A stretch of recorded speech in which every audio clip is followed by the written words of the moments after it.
அமெரிக்க தேசத்தில் இரட்டை கோபுரம் அது பெரிய ஒரு அழிவை கண்டதுன்னு நம்ம பார்க்குறோம். செப்டம்பர் 11 நடந்ததாக சொல்லப்பட்ட ஒரு வரலாற்று பூர்வமான ஒரு செய்தி. அதில் காப்பாற்றப்பட்டவர்கள் யாரெல்லாம் அப்படின்னு பார்க்கும்போது ஒரு ஆச்சரியமான சில விஷயங்களை நம்ம பார்க்க முடியுது. அந்த ட்வின் டவருக்கு போகும் முன்பாக சின்ன சின்ன விஷயங்கள், ஒரு ஷூஸ் கடிச்சது, அதனால் அவர் வழியில் நிறுத்தி ஒரு பேண்டைட் வாங்கணுன்ட்டு ஃபார்மசிக்கு போயிட்டு வர இடிஞ்சு விழுந்தது, அதில் அவர் தப்பிச்சார்.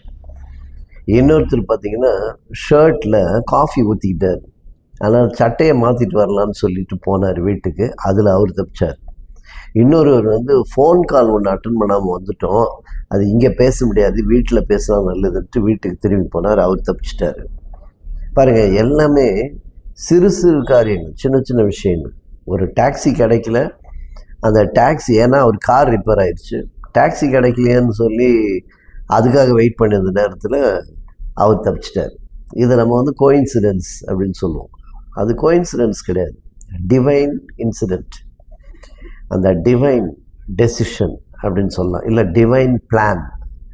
ஆண்டவருடைய அனாதி சித்தம், கடவுளுடைய சித்தம். எவன் மேல் இரக்கமாக இருக்க சித்தமாக இருப்பேனோ அவன் மேல் இரக்கமாக இருப்பேன், வேதவசனம் தெளிவாக சொல்லுது. இது லக்கு, அதிர்ஷ்டம், அசந்தர்ப்பமாக நடந்தது, நினச்சி கூட பார்க்கல அப்படிலாம் நம்ம சொல்கிறோம் இல்லையா? அப்படி அல்ல, எல்லாமே அவருடைய தீர்மானத்தின் மேல் நடக்குது. ஏனென்றால் என் வழிகள் உங்கள் வழிகள் அல்ல, என் நினைவுகள் உங்கள் நினைவுகள் அல்ல, அப்படி தான் சொல்கிறார்.